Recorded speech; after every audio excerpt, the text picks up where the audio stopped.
Thank Okay. you for joining us today for another episode of What's Your Why Wednesday. Today, I am joined with Deanna Turner. She is a VP at Guaranteed Rate. Okay, Deanna, we all came into the industry, usually by accident. But the reason why we stayed in the mortgage industry is because it's aligned to our personal why. So, Deanna, at this time, please share with us what's your why? Okay. Well, thank you so much for having me today. When we met, I didn't think it would lead to anything like this, that's for sure. So I'm quite honored to be here. Um, my why. I truly believe that we all have a purpose and we have to be walking in our purpose.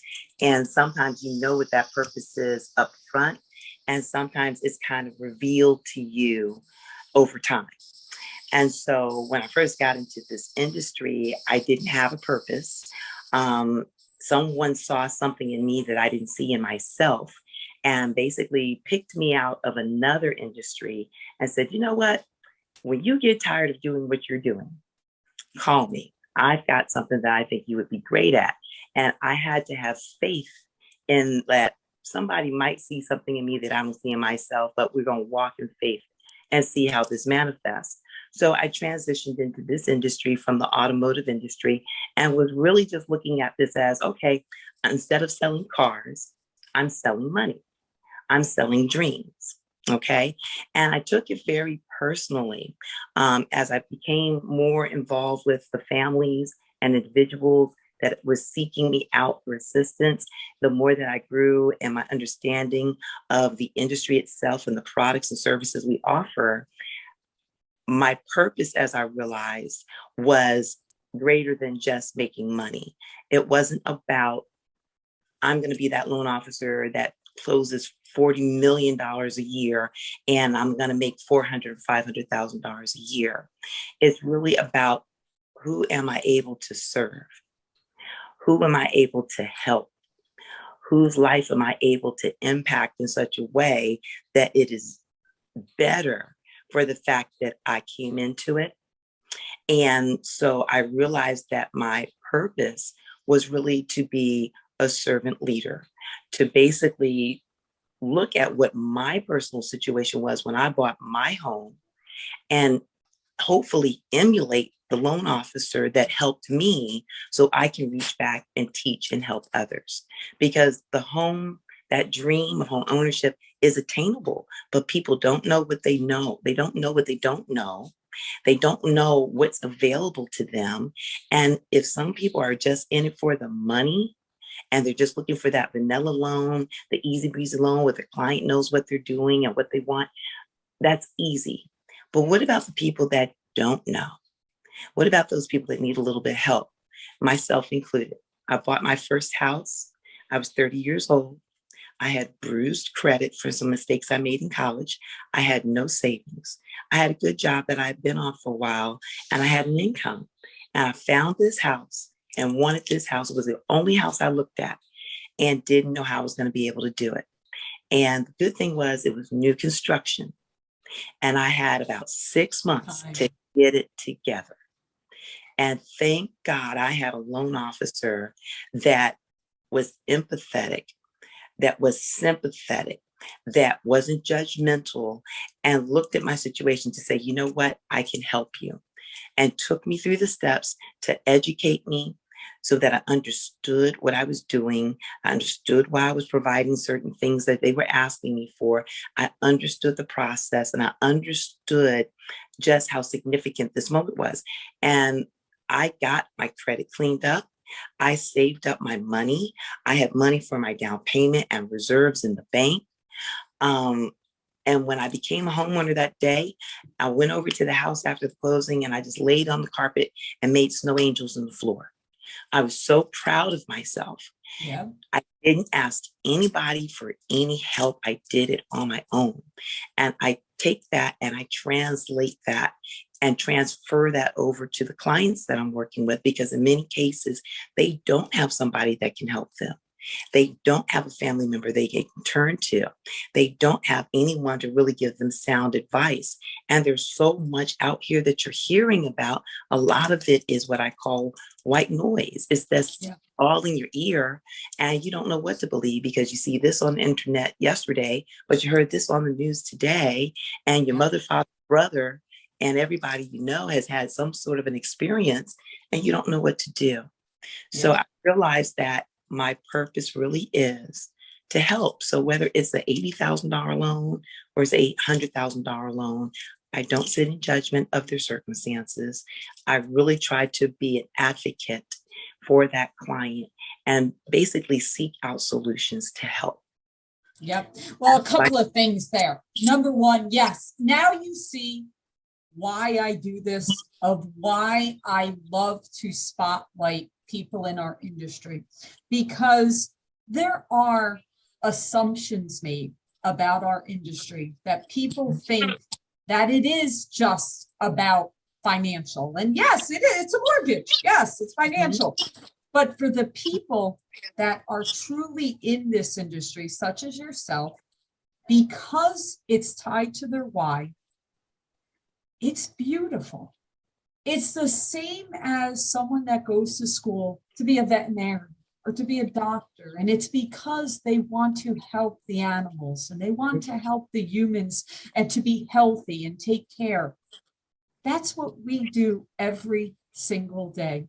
Like what you just said, it's scary buying a home, going through the mortgage process. There are so many unknowns and so many questions, and partnering with mortgage professionals such as yourself to guide and counsel and be there. Like you said, whether it's 80,000 or 800,000 or 8 million, it's all the same. It's still, each one of them needs that. And then the second thing, I love hearing how someone saw something in you and said, hey, when you're ready, come over.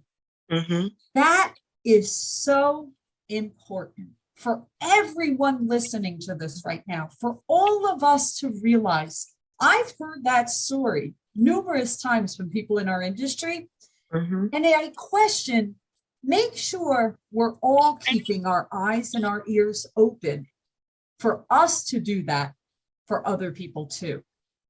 Because that is how we keep bringing wonderful, fresh people into our industry that are also tied to the personal why on the professional side, so that we can continue to have this in generations to come. So I love that. And it's so wonderful. And I know that's another thing you dedicated to, not only to helping the families, but also to help develop people within our industry.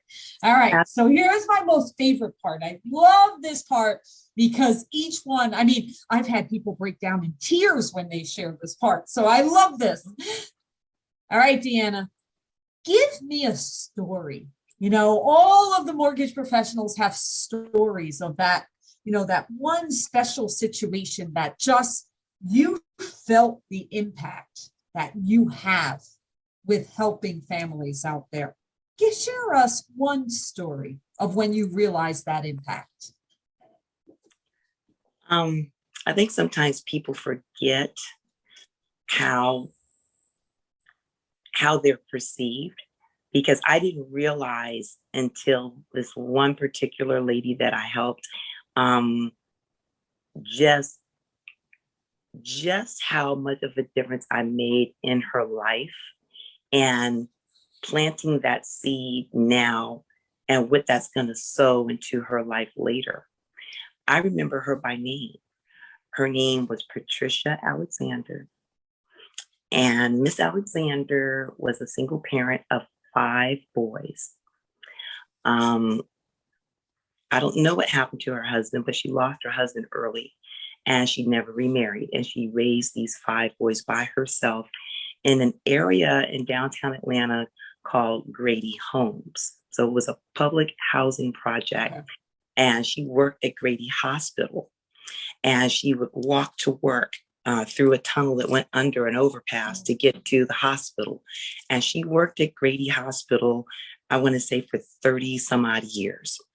And all the while, she lived in this subsidized housing. And all the while, she just saved and did everything that she could to protect her boys. All 5 of her boys went on to graduate from high school. They all went to college. And everything that she had, she poured into her boys. She kept them out of trouble.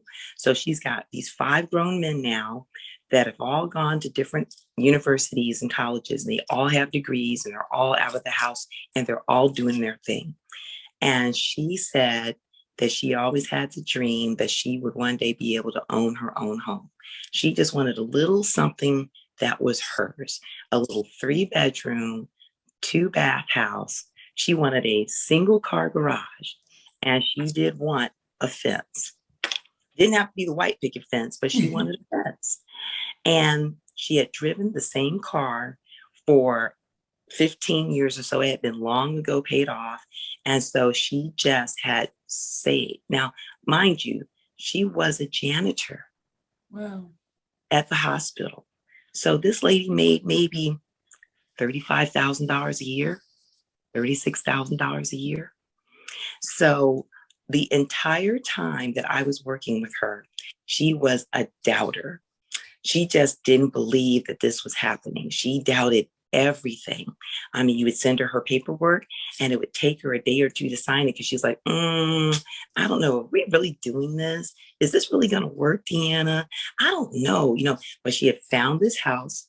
It was a new construction. This was back when new construction, this was like early 2000s. So in Atlanta, you could get a new home for like $120 or $130, brand new. And that was the thing. She was like, oh my God, I'm buying a brand new house. She just couldn't believe it. So we're almost at the day of closing. And you know how we used to get the HUD-1 statement? Yeah. You get the HUD-1 statement and you go over it and everything. And she had saved up her money. So she had her money. And the builder was contributing something towards her costs. So she had a little bit to cover there, but she had her money.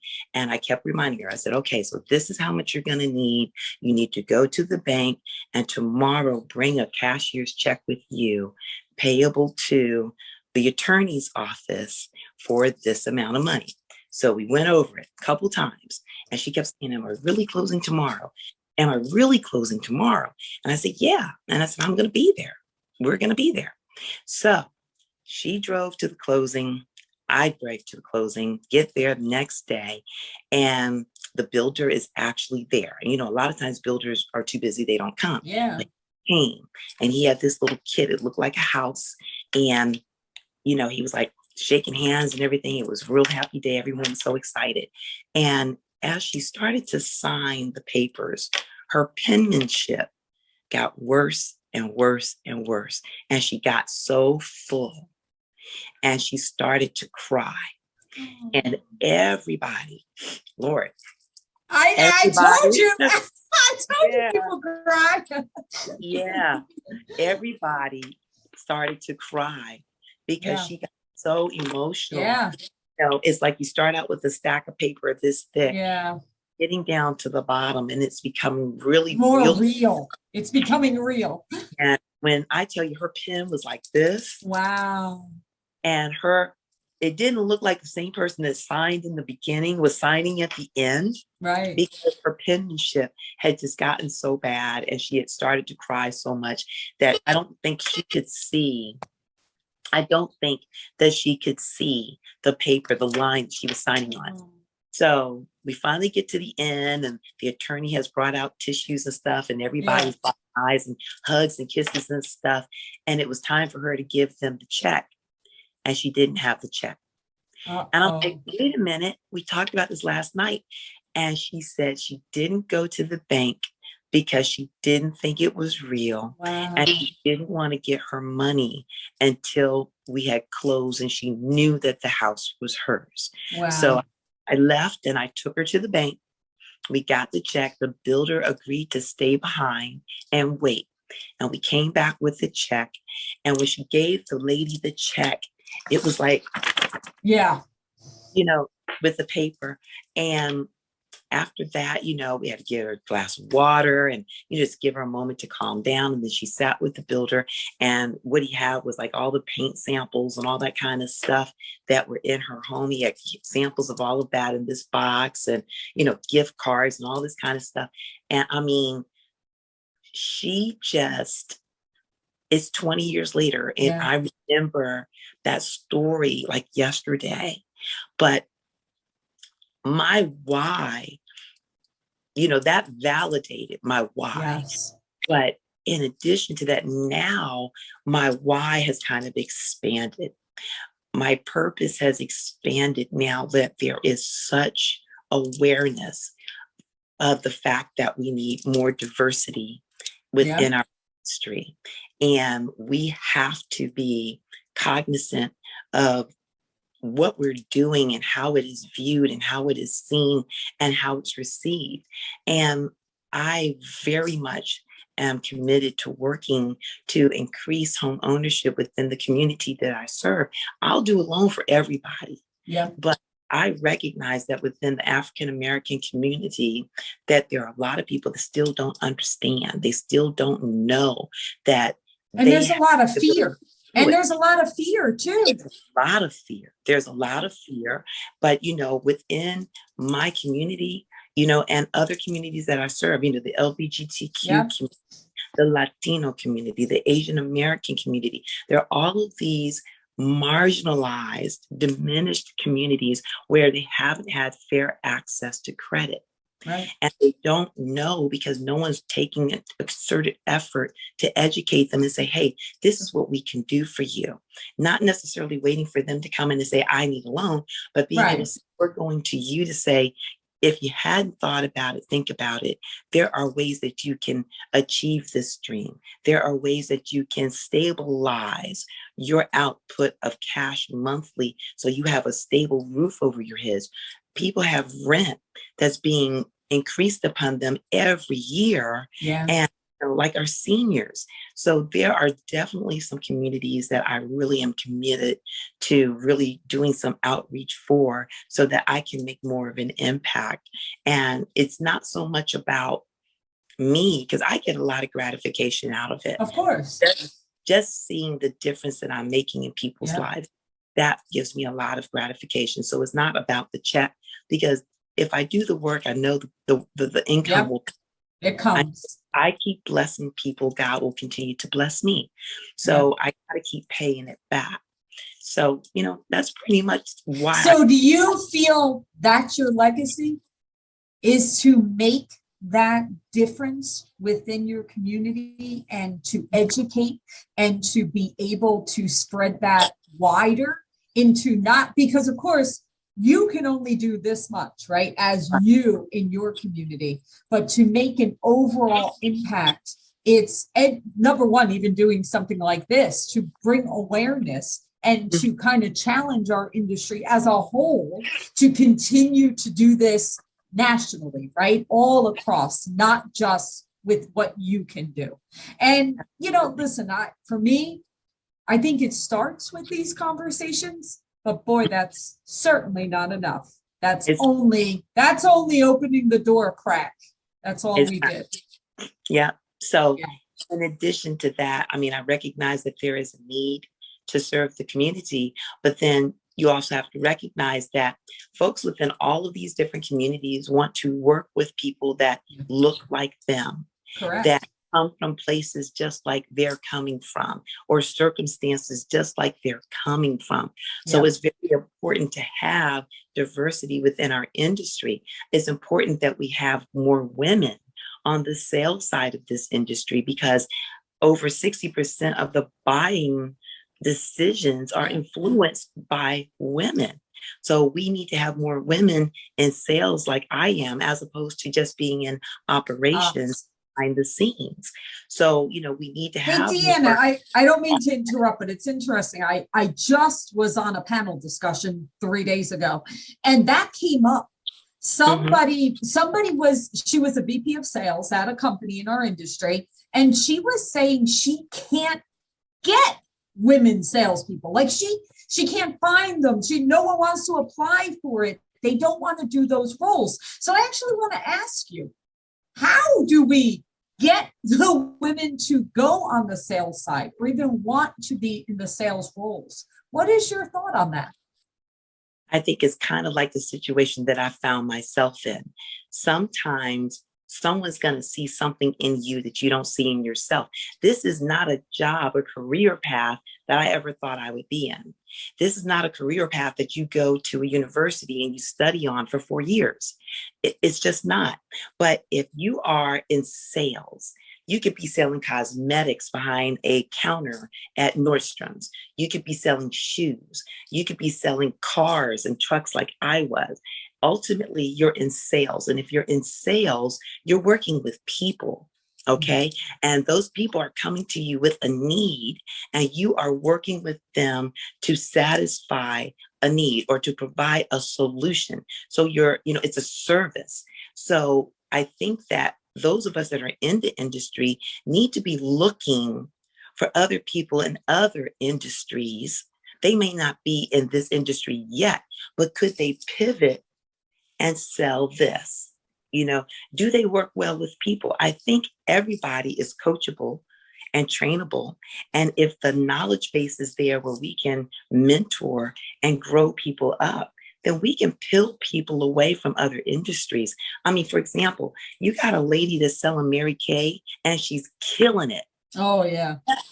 She could be. She definitely could be. Okay. I mean, just like you have some realtors out there, realtors, I've met realtors that have made the transition and now they're loan officers. The biggest challenge that I see is that a lot of companies don't want to hire people that don't already have experience. Right. And that's really where I think we do ourselves a disservice in this industry, because somebody, took a chance on me. Yeah. I came into the industry from an automotive industry. I was an F&I manager, and I had sold highline and domestic and Japanese cars. And I just happened to sell a car to a gentleman that was a partner in a mortgage company. And he appreciated, I guess, the transition, the way that I handled things for him and his purchase. He says, you know what? You could do this. You could be in my industry. I could help you. I could train you, and that's what we're going to have to start doing, looking in other places where we see talent and appealing to that talent to transition them into this industry. Agreed. We also need to look at some of our ladies that might be in ops. Yep. Okay. I got to tell you, an underwriter that decides she wants to go into sales could kill it. Kill it. We know that. Okay. Yes. But the issue for them is income stability. Yes. When you're in sales, you're commissioned. Yep. And the idea of being 100% commissioned for a lot of people is unsettling. It frightens them. Yep. It's very frightening. But see, for me, I think the other way. I don't want to be limited by what the salary is that you say you want to pay me for the job that I'm going to do. I want to be able to earn as much as I'm willing to work for. And I know one thing, I'm not punching the clock.